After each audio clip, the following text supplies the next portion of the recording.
Konnichiwa, bellezas ninfas celestiales. El día de hoy conoceremos la desgarradora historia de Chue. Alerta de spoiler y de contenido. Veremos temas de las novelas ligeras, principalmente hechos narrados en el volumen 12. Algunas cosas implican experiencias dolorosas que pueden ser sensibles para algunas personas. Continúa bajo tu propio riesgo. Bienvenidos a los Diarios de N. Recuerda dar like y suscribirte. ¡Comencemos! Hace muchos años, una hermosa mujer que provenía del país de Shao, a causa de una tormenta, naufragó en el barco que abordaba mientras navegaba en las aguas de otro país. Ella fue rescatada por el barco de un rico hombre comerciante. Este hombre, al verla, quedó completamente enamorado de su belleza. Ella era delgada y alta, con la piel tan blanca como el colmillo de un elefante. Poseía un cuerpo que era todo líneas fluidas y curvas suaves. La mujer no entendía el idioma del país donde ahora se encontraba, pero ese hombre mercader hablaba un excelente shaonés, dándole protección a la mujer. Él era un hombre decente de más de 40 años y tenía la intención de enviarla de vuelta a Shao en cuanto pudiera, pero las cosas se complicaron. Ella había dicho que durante el naufragio habían fallecido su esposo e hijo, además no tenía familia en su tierra natal. Si regresaba, no tendría a dónde ir, por lo que el hombre le dio trabajo y le enseñó el idioma, para posteriormente casarse con ella. La hermosa mujer extranjera aprendió el nuevo idioma y era muy trabajadora. En poco tiempo se ganó a los sirvientes, quienes la aceptaron como la señora de la casa. Al año de casados, nació una bebita a la que su madre nombró Begura, cuyo nombre significa gorrión, como el pajarito amigable que es. El padre de Begura estaba tan contento que durante los 10 días siguientes al nacimiento de su hija, repartió caramelos a todos los que pasaban por delante de su tienda. Begura iba creciendo como una niña feliz, con unos padres que se mostraban mucho cariño e iban a la iglesia tomados de la mano. Compartían mucho tiempo de calidad en familia y solían comer en algún lugar antes de volver a casa. Begura no se parecía en nada a su esbelta y encantadora madre, más bien se parecía a su bajito y corpulento padre. Ella tenía ojos pequeños, una nariz tan corta que parecía rota y tampoco era muy alta. Pero el amor es ciego y el padre de Begura presumía de ella ante toda su familia. Begura no era considerada guapa, pero era bastante inteligente. Ella caminó antes del año de nacida. A los 2 ya hablaba bien. A los 3, su padre la miraba con una sonrisa y se preguntaba en quién se convertiría de mayor. Ella era tan inteligente que recordaba que su madre había desaparecido antes de que ella cumpliera 3 años, recordando también cómo era ella antes de irse. Su madre desapareció un día, de la nada. Su padre estaba angustiado. Los empleados, por su parte, estaban alborotados, asombrados, confusos y desesperados por saber qué ocurría. El padre mandó a hacer retratos a varios artistas buscándola todo el tiempo, pensando que le había pasado algo malo como ser víctima de un crimen. Sin embargo, a medida que buscaba, empezaron a surgir detalles extraños. Por un lado, parecía que se había filtrado información sobre los negocios de su padre. No había pruebas concretas, pero empezaron a aparecer patrones sospechosos en sus importaciones y exportaciones de otros países. Begura había heredado la agudeza mental de su padre, no ignoraba ni la más mínima sensación de que algo iba mal. Ella comprobó los patrones en los libros de cuentas de los años transcurridos desde la llegada de su madre, encontrando una conexión con el país de Li, que compartía frontera con el país de Shao. Pero a su vez, Li no tenía relaciones diplomáticas con el país de Begura. Li se encontraba al este de Shao, mientras que el país de Begura estaba al oeste. La madre de Begura había afirmado ser shaonesa, pero se parecía más a alguien del país de Li. En ese entonces no sospechó nada, ya que en Shao había mucha gente de origen mixto. Años más tarde, su padre le dijo que quizá había encontrado a su madre. Había recibido la información de que en el país de Li habían localizado a alguien que coincidía exactamente con el retrato. Su padre, entusiasmado, le juró a Begura que encontraría a su madre, entregándole una copia de las escrituras sagradas, diciéndole que las estudiara, para después zarpar en un barco rumbo a Li. Ella pensó que su padre estaba actuando de forma irracional y estúpida. Sin nada más que hacer, Begura hizo que los sirvientes le leyeran las escrituras hasta que se las aprendió. Más tarde, ella se arrepintió de no haber detenido a su padre y haber dado por muerta a su madre, pensando que podrían haber vivido juntos una vida perfectamente feliz sin ella. Su padre nunca regresó, quedando huérfana, y como todavía no cumplía ni los 10 años de edad, en menos de un mes, sus parientes saquearon los bienes de su padre y un sirviente que tenía cierta lealtad hacia él le dio unas pocas monedas de oro a Begura. Si su padre hubiera estado en su sano juicio, habría nombrado un tutor para su hija antes de irse,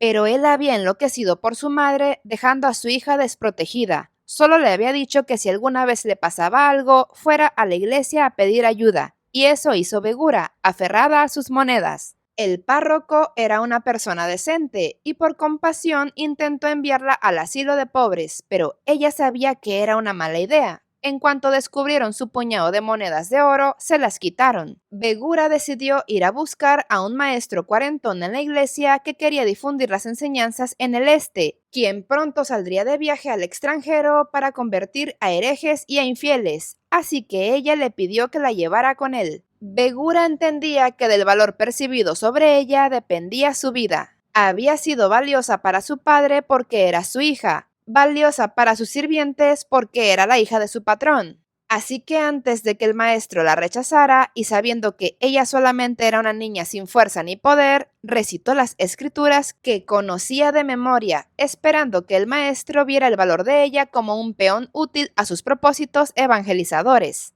Además, al ser hija de una extranjera con rasgos orientales, solamente tenía que aprender el idioma y podría ser de gran ayuda en el camino. Con todo esto, el maestro finalmente aceptó porque Begura no tenía a dónde ir, pero le advirtió que no se haría responsable de ella aunque muriera. Así fue como Begura emprendió su viaje hacia el este. Evangelizaron a medida que avanzaban, por lo que el viaje fue lento. Les tomó todo un año completo cruzar a través de Shao y finalmente llegar al país de Li. Atravesar Li fue aún más difícil. Por el camino, el maestro recibía escrituras escritas en todo tipo de lenguas, diciéndole a Begura que pusiera atención y recordara las palabras letra por letra, ya que quizá esos conocimientos algún día podrían salvarle la vida. Así fue como ella aprendió diferentes idiomas. El maestro no era un hombre paciente por naturaleza, y más de una vez se encontraron siendo perseguidos por multitudes enfurecidas de no creyentes, que a veces los encerraban y torturaban. Su maestro solo les gritaba que eran unos malditos infieles y algún día les sacaría sus pecados hasta el día en que se arrepintieran y creyeran. Begura no entendía qué clase de acontecimientos habían llevado al maestro a tratar de evangelizar al hereje país de Li, pero tampoco le importaba. Aunque eran un grupo de la iglesia, no trataban especialmente bien a la pequeña Begura, porque no le sobraba el dinero y había carencias a la hora de comer.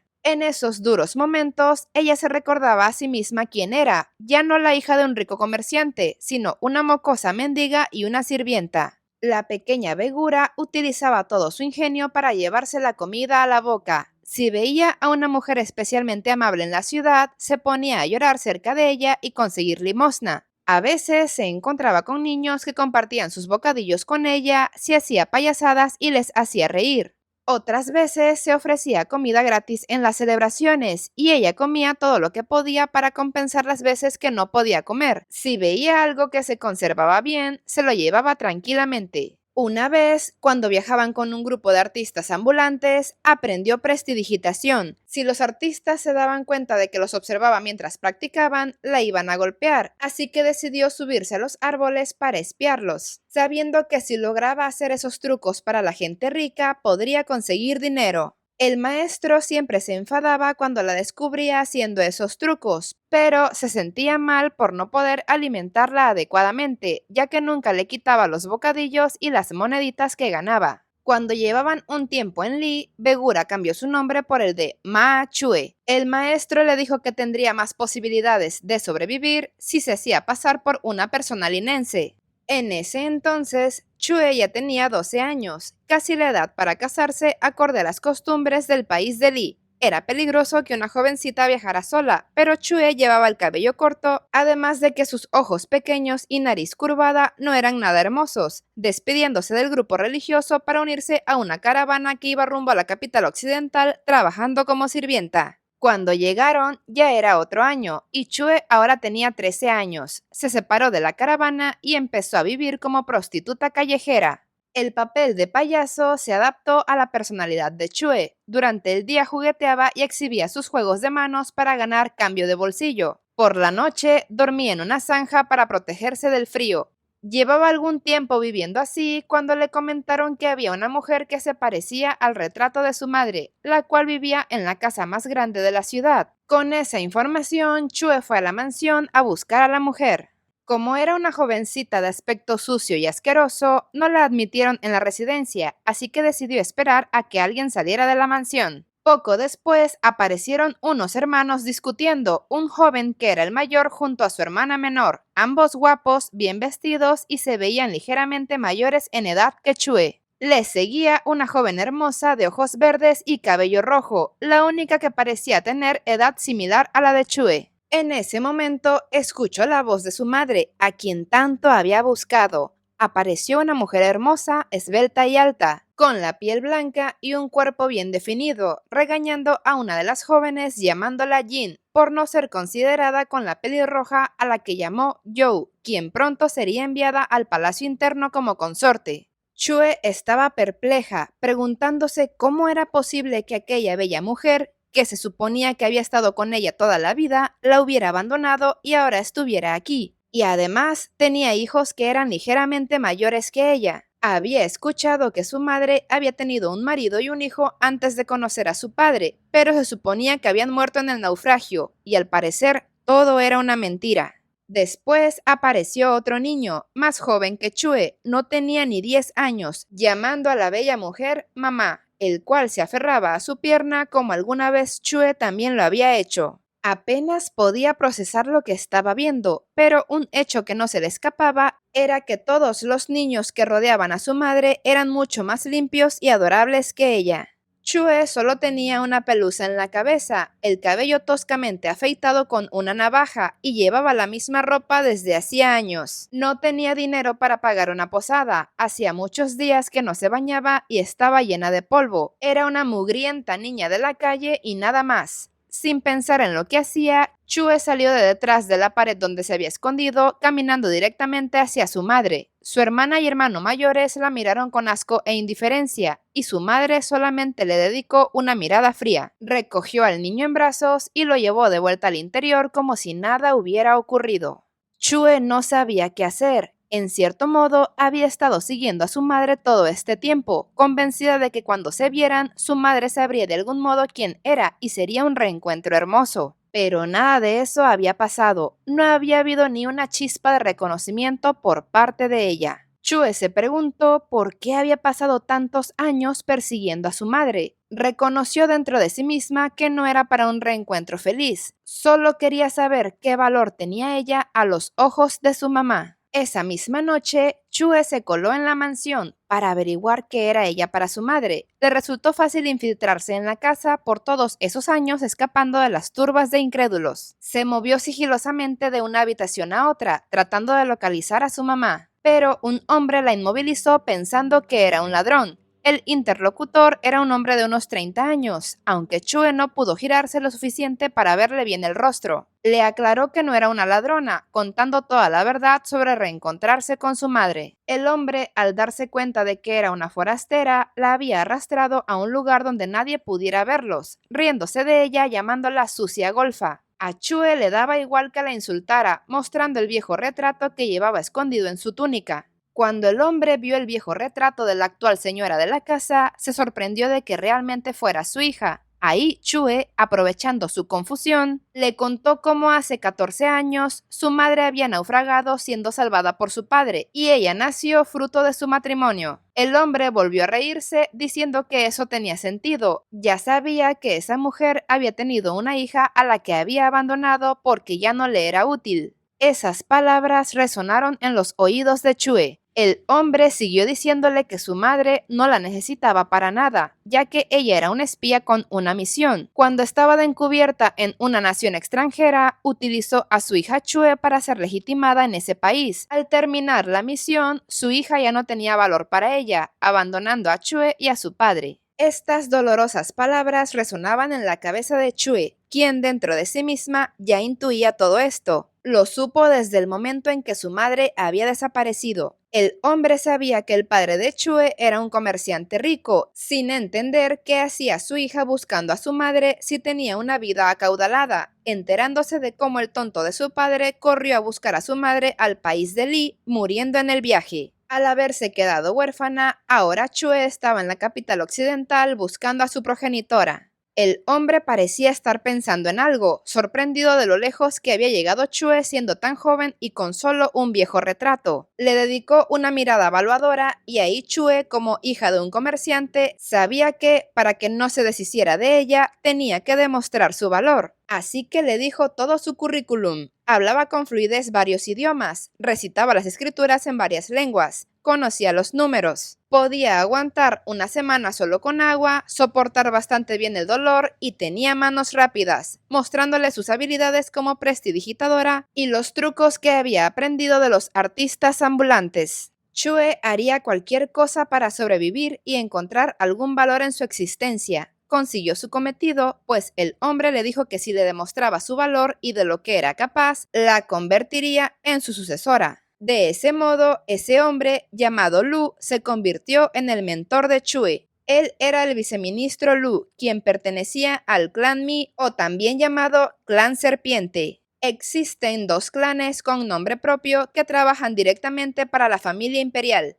El primero es el clan Ma, cuyo propósito es proteger a la familia imperial trabajando al ojo público. Es otra forma de decir que sus hombres se jugaban la vida como sus guardaespaldas y a veces se iban con San Pedro. Por esta razón, les era muy importante tener muchos hijos y siempre quedaba una mujer, usualmente la esposa del líder del clan, quien podía tomar las riendas para que pasara lo que pasara, el cerebro del clan pudiera permanecer. El otro clan era el que trabajaba en los asuntos secretos, quienes eran los Mi, los cuales velaban por los intereses imperiales, especializándose en el espionaje. A diferencia del clan Ma, cuyos miembros estaban emparentados, los Mi no estaban constituidos por simples lazos de sangre. Los Mi son expertos en reunir información, sin embargo, exactamente por esa razón, nunca se identificaban públicamente. Sus miembros deben permanecer en el anonimato, teniendo un sistema hereditario, lo que significa que cada miembro elige a una persona que la va a suceder. Este sucesor puede ser un miembro de su familia, pero si no hay nadie adecuado para el trabajo, pueden escoger a una persona externa que vean cualificada para la tarea, sin importar su origen ni estatus. Esos sucesores constituyen la siguiente generación del clan. Aquellos que no son elegidos ya no se consideran parte del clan y rara vez aprenden sus secretos. Por esta razón, mucha gente no sabe que sus parientes forman parte del clan Mi.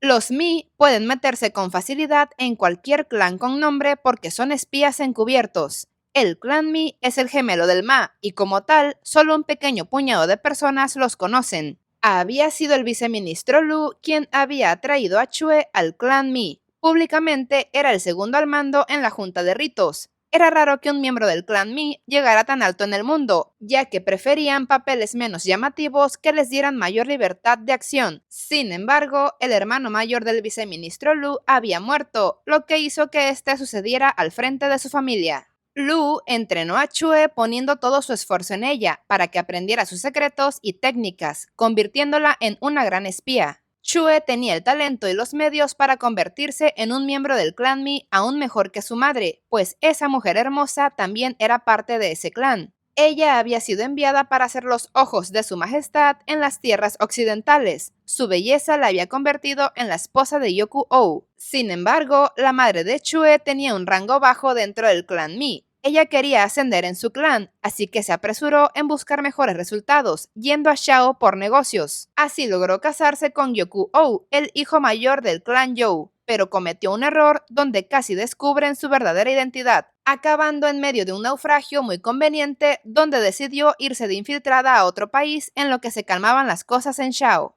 Durante su estancia en ese nuevo país, nació Chue. Se podría decir que su madre era una estafadora. Aunque amaba de verdad al padre de Chue como su esposa, cuando terminó el trabajo, los abandonó. Había utilizado la información sobre los contactos de negocios del padre de Chue como moneda de cambio para volver al país de Li. fue el propio mentor del viceministro Lu quien la había ayudado en su huida. Cuando la madre de Chue regresó a la capital occidental, fingió no recordar nada de Chue ni de su padre, reuniéndose con su marido Yoku-oh y sus 3 hijos, e incluso dio a luz a otro niño. Otro error cometido por la falta de habilidad de su madre fue la posterior destrucción del clan Yi por parte de Yoku-oh. Ella no fue capaz de hacer lo que el clan Mi debería haber hecho, apretar como una serpiente desde dentro hasta que él no pudiera moverse. Como miembro del clan Mi, simplemente estaba demasiado comprometida. La madre de Chue lo sabía perfectamente. En su lugar, se esforzó por elegir a un sucesor distinguido. Sus primeros 3 hijos no podían ser, ya que habían sido influenciados por su padre Yoku-oh mientras ella no estaba. Escogió a su último hijo, Hulan, el tercer hijo varón de Yoku-oh, criándolo como correspondía a alguien cuyo nombre significaba tigre y lobo, planeando utilizarlo para rehacer la capital occidental según sus propios designios. La forma más sencilla de hacerlo era expulsar al hijo mayor de Yoku-oh, llamado Shikyo, quien era impredecible, y convertir a Hulan en ayudante del mucho más manipulable segundo hijo, donde habría más estabilidad familiar. También existía la posibilidad de que otra persona que no perteneciera a la familia Yoku podría ocupar el puesto en la capital occidental, pero en ese entonces el hijo mayor, Shikyo, se enteró del secreto y planes de Hulan, ofreciéndose como voluntario para formar parte del clan Mi, pero él no era alguien apto para operaciones encubiertas, lo cual reafirmaba lo poco competente que era la madre de Chue. Cuando el viceministro Lu fue a la capital imperial, Chue le siguió. Allí conoció a Ma Mei y finalmente se casó con Barryu. El matrimonio no había sido su libre elección, sino que había sido un arreglo político influenciado por los propósitos del viceministro Lu y el clan Ma. Chue pensaba que eso no era algo tan malo, siempre que tuviera valor. Ella consideraba a Barryu un hombre decente y un marido bastante bueno. Cuando Barryu tenía 16 años, fue llamado por su madre Tao Mei, quien dirigía el clan Ma. Fue la primera vez que su madre le habló del clan Mi, especializado en espionaje. Barryu podría ser antisocial, tímido, apático, temeroso del contacto humano, de estómago sensible y músculos débiles, pero no era ningún tonto. Dedujo que su prometida era miembro del clan Mi. Fue su hermana mayor, Ma Mei, quien le dijo de la oferta de matrimonio. Varios días después llegó Chue, y cuando la vio, Barryu se dio cuenta de que no entendía nada. Ella se presentó enérgicamente como Ma Chue, pero podía llamarla señorita Chue. Ella era muy entusiasta, casi el polo opuesto a él. Cuando Ma Mei le presentó a su hermano menor, le advirtió que suele desmayarse periódicamente, pero podía pedirle a los sirvientes que lo llevaran a su dormitorio. Chue le hizo una reverencia a Ma Mei y luego se dirigió hacia Barryu. Él, presa del pánico, trató de refugiarse en un rincón de la habitación, pero se encontró con que Chue ya estaba detrás de él, susurrándole al oído que era un ingenuo por intentar correr, pero que a ella no le desagradaba. Por supuesto, Barryu gritó del susto y enseguida se desmayó. Su primera impresión de Chue fue que no tenía sentido del espacio personal y que nunca iba a sobrevivir con ella, pero ella le traía chaquetas de algodón que lo abrigaban adecuadamente acorde a la estación. Le preparaba bollos de frijoles que con el tiempo eran más del tamaño y sabor que a él le gustaban, y le trajo una mampara de bambú para que pudieran hablar más fácilmente entre ellos. Al principio, ella le parecía una mujer ruidosa, pero con todos estos detalles, mientras él estudiaba para el examen de funcionario, además de que ella había aprendido a medir la distancia con él, reconoció que era muy capaz. Ella se refería a sí misma en tercera persona. En lugar de decir yo, decía la señorita Chue es muy útil, cosa que al inicio le pareció extraña a Barryu, pero no podía quejarse porque él para hablar con otras personas tenía que esconderse detrás de una cortina, ya que solo estaba cómodo cuando no miraba la cara de las personas. Había empezado a acostumbrarse a ella, ya que no recordaba cuánto tiempo había pasado desde que habían empezado a hablar a través de la mampara de bambú. Él le dijo a Chue que no ganaba mucho casándose con él, además de que su hermano menor Basen iba a heredar el clan. Incluso si ellos tuvieran hijos, podrían ser adoptados por Basen sin ninguna consideración especial hacia ella. Y lo más seguro era que su hermana mayor, Ma Mei, los iba a criar. Barryu estaba sorprendido de haber dicho tantas palabras en un rato con alguien que no fuera un pariente cosanguíneo. Para su sorpresa, a Chue le agradaba la idea de no lidiar con la crianza y que fuera Ma Mei quien los educara en lugar de ella, porque Chue esperaba irse a trabajar. En ese momento, Barryu recordó lo que le había dicho su madre. Si Chue era miembro del clan Mi, podría tomar a su hijo como sucesor. En ese caso, dejar que Ma Mei criara y educara al niño sería muy apropiado. Barryu no podía creer lo que escuchaba. Estaban hablando de lo que pasaría cuando nacieran los niños, pero quedaba la duda de si podrían tener alguno y hacer el acto físico. Solo de pensarlo, él se ponía colorado. Él era una persona débil, no tenía fuerzas para enfrentarse a alguien, así que cuando se le había presentado una pareja, no había tenido más remedio que aceptarla, aunque fuera un matrimonio puramente estratégico. Barryu ya había empezado a acostumbrarse un poco a la forma de ser inusual de Chue, así que en su primera noche de pasión, ella le dijo que apagaría la luz y que no se preocupara. Ella sabía lo que había que hacer, pensando que ese era el tipo de cosas que un hombre solía decir. Por supuesto, Barryu, que no se le acercaba a nadie, nunca había practicado ni practicaría echar pasión en otra parte, para no cometer errores en su primera noche. Lo que era peor aún es que tenía que dejar que Chue lo hiciera absolutamente todo, una situación de lo más deshonrosa para un hombre. Por su parte, ella ya había empezado a tocarlo, preguntándole si sentía cosquillas. Él respondió que sí, a lo que ella se rió sonando parecido al gorjeo del gorrión, un sonido que fue irresistible para él. Mientras Chue recorría el cuerpo de Barryu, le decía que tenía una piel suave y bonita y que estaba celosa, pero de algún modo su voz le parecía bastante sensual. Barryu hizo lo único que podía hacer, cerró los ojos mientras Chue encima de él hacía todo el trabajo. Tiempo después tuvieron un bebé. Incluso después de su nacimiento, Chue seguía siendo Chue. Cuando vio a su bebé, dijo que parecía un mono, que todos decían que se parecía a Barryu, además de que se encontraba bastante cansada por el parto, siendo la tercera cosa más dolorosa que había vivido, pidiéndole que fuera él quien pariera al siguiente chamaco, a lo que Barryu respondió que eso no funcionaba así, sorprendido de que ella podía hablar con ella sin la mampara entre ellos. Chue le hizo cargar al bebé y el inquieto se lo intentó devolver, pero ella lo rechazó diciendo que ya no lo quería, ya que no deseaba que se acordara de su rostro, aunque el bebé ni siquiera había abierto sus ojos, agregando que el trato era que ella no lo iba a criar, dejando a su marido con la criatura en brazos porque ella tenía trabajo que hacer. En ese momento, Barryu ya estaba convencido de que su esposa era miembro del clan Mi. A menudo recordaba, los miembros del clan ni siquiera sabían de la existencia de los demás. Simplemente seguían y obedecían a los miembros de sus respectivas familias imperiales, y eso era lo que les daba su jerarquía.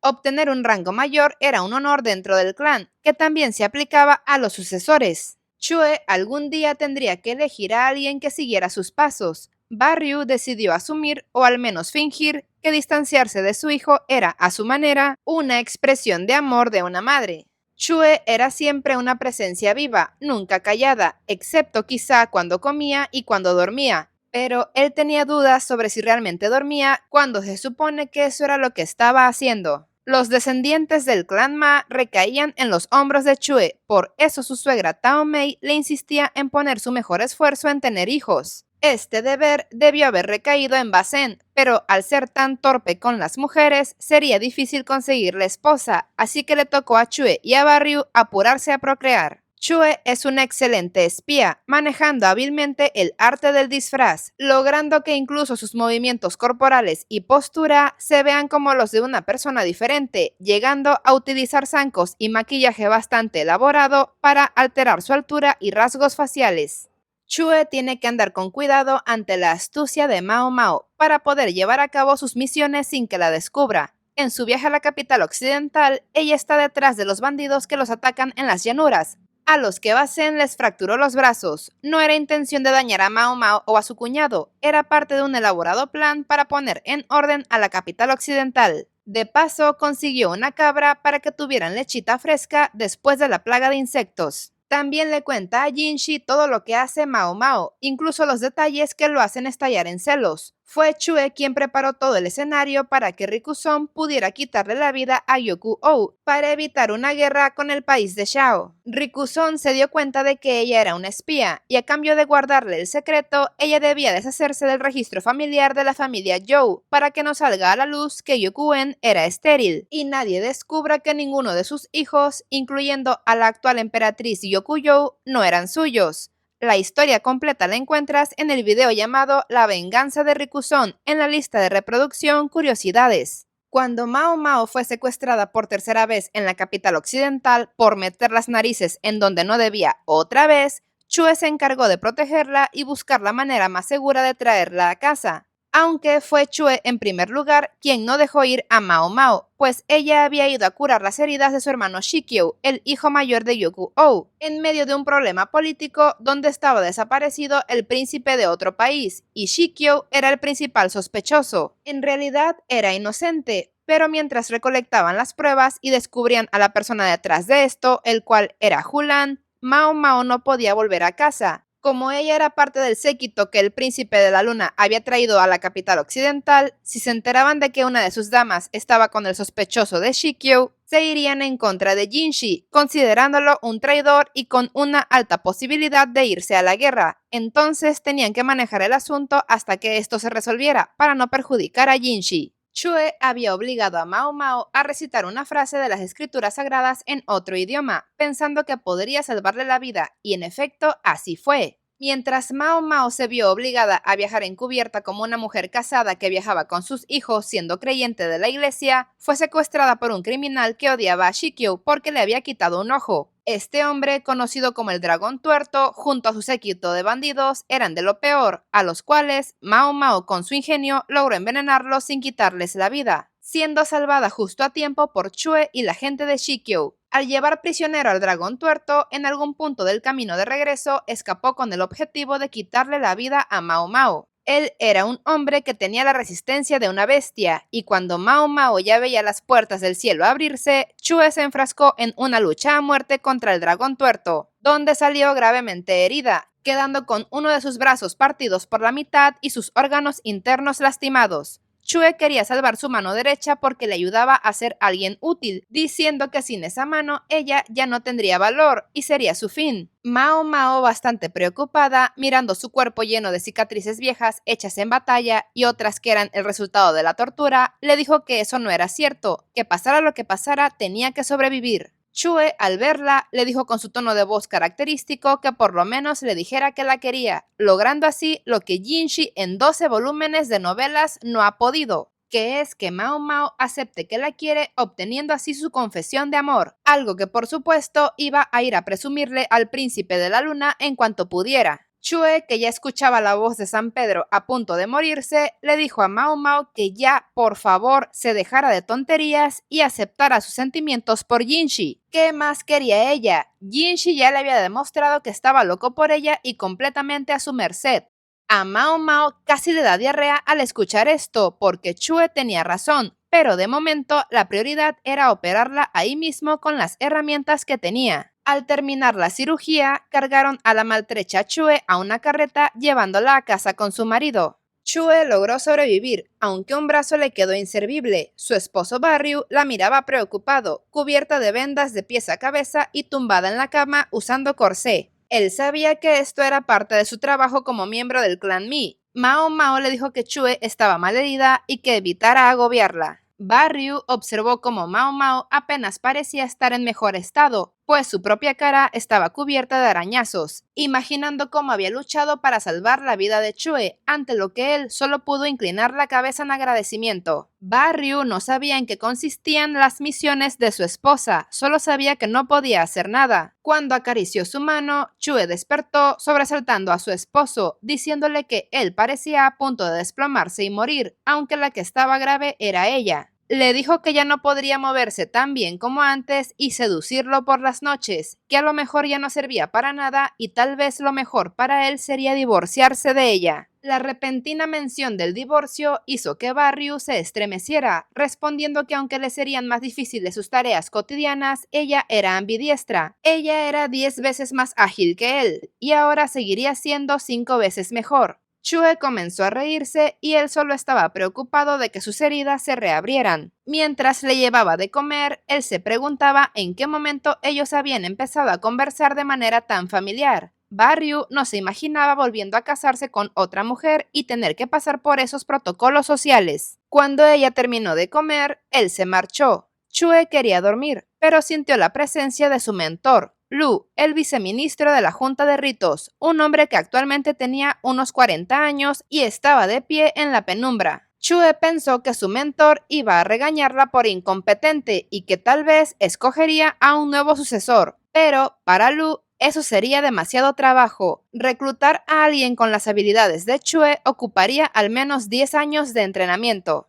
Lu le dijo que su majestad estaba más interesado en sus habilidades de interpretación, aunque Chue estaba preocupada por no poder hacerlas como antes, pensando en aprenderse nuevos chistes de burdel como los que contaba Mao Mao. Al final, su mentor le dijo que no podía deshacerse de ella, ya que era bastante útil, pero ahora era su turno de encontrar a un candidato sucesor que fuera incluso mejor que ella. Solo por un segundo, Chue pensó en su sobrina Xiao Hong. Ella era más que adecuada para el papel, pero sería difícil apartarla de su familia. Chue preguntó cuánto había bajado su rango en el clan Mi, a lo que Lu respondió que seguía siendo más alto que el de su madre. Al escuchar esto, Chue sonrió. Su madre había decidido que Chue no tenía ningún valor al abandonarla a ella y a su padre, quien murió sin saber la verdad. En ese punto de su vida, a Chue ya no le importaba esto, pero quería asegurarse de que esa mujer que la había engendrado supiera que esa hija sin valor que abandonó siempre estaría por encima de ella, y así nunca la olvidaría ni a ella ni a su padre. Fue por esta pequeña venganza que Chue había jurado lealtad a la nación llamada Li. Ella quería saber si la misión que le habían asignado había cambiado, la cual era hacer feliz al príncipe de la luna. Ni ella ni su mentor entendían muy bien en qué consistía su misión, ya que era más fácil encontrar o eliminar personas, pero hacer feliz a Jinshi escapaba a su comprensión. Por eso tomó la decisión de proteger a Mao Mao a costa de su mano y de su propia vida, ya que Mao Mao era importante para el príncipe. Chue en realidad no trabaja para Jinshi, sino para su madre, la ex consorte Adu. Al final, suspiró deseando que Mao Mao siguiera su consejo. Por su parte, debido a todos estos eventos donde Mao Mao tuvo mucho miedo y casi conoce a San Pedro en la capital occidental, le guarda cierto rencor a Chue. Pero su consejo sí funcionó, ya que después de dejar a Chue con su marido, Mao Mao fue directamente a buscar a Jinshi. Ni siquiera se había bañado ni cambiado su ropa ensangrentada. Él también estaba cansado de tanto trabajo y esperando que todo lo que estaba haciendo trajera de vuelta a Mao Mao. Al verse, estaban tan cansados que cayeron juntos al piso. Mao Mao estaba en paz de estar con él. Jinshi se había quedado dormido debajo de ella, sosteniéndola, y ella por primera vez le dio un dulce beso iniciado por ella, para después caer rendida del sueño.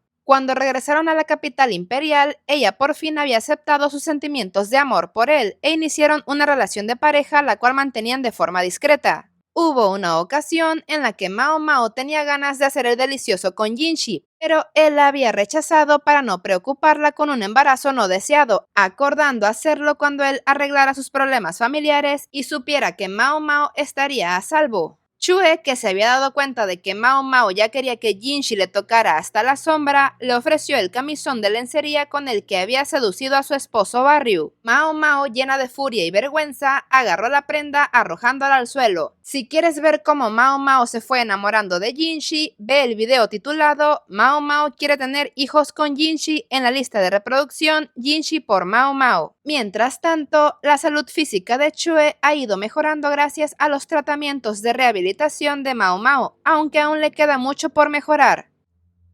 Como ven, bellezas, tremenda la historia de Chue, llamada El Gorrioncillo Feo. Hasta el momento siento que el clan Mi es de los más difíciles a los cuales pertenecer. El sacrificio que hacen es enorme. Toda esa red de espionaje me hace pensar en cuántos asuntos está metida la familia imperial. Pero díganme qué opinan ustedes, sobre todo del hecho de que Chue está emparentada con la familia Zhou. Los hijos de Yokuou son todos sus hermanos por parte de su madre. Y como aún se mantiene en secreto que Yokuen es estéril, eso haría de Chue y la emperatriz Yokuyou sobrina y tía. ¡Qué fuerte! También amé la actitud de Barryu y tengo la teoría de que los afrodisíacos que le hizo Mao Mao a Jinshi al inicio de la historia los utilizó Chue para seducir a su esposo. En ese entonces, Mao Mao tenía 17 años, Jinshi 18 y calculo que Barryu unos 19 o 20. Su hijo nació cuando Jinshi y Basen ya tenían 19 años, y para los eventos más recientes del volumen 12, Jinshi ronda los 22 años. Así que Chue debe tener alrededor de los 23 o 24 años, pero escriban en los comentarios lo que piensan de todo esto. Si el video les gustó, les invito a darle like y a compartirlo, así como la invitación a suscribirse a este canal y a seguirme en mis otras redes sociales. Recuerden checar las listas de reproducción donde hay muchos videos interesantes. Muchas gracias por estar aquí y por todo su apoyo. Y bueno, bellezas ninfas celestiales, nos vemos en otro video. Sayonara.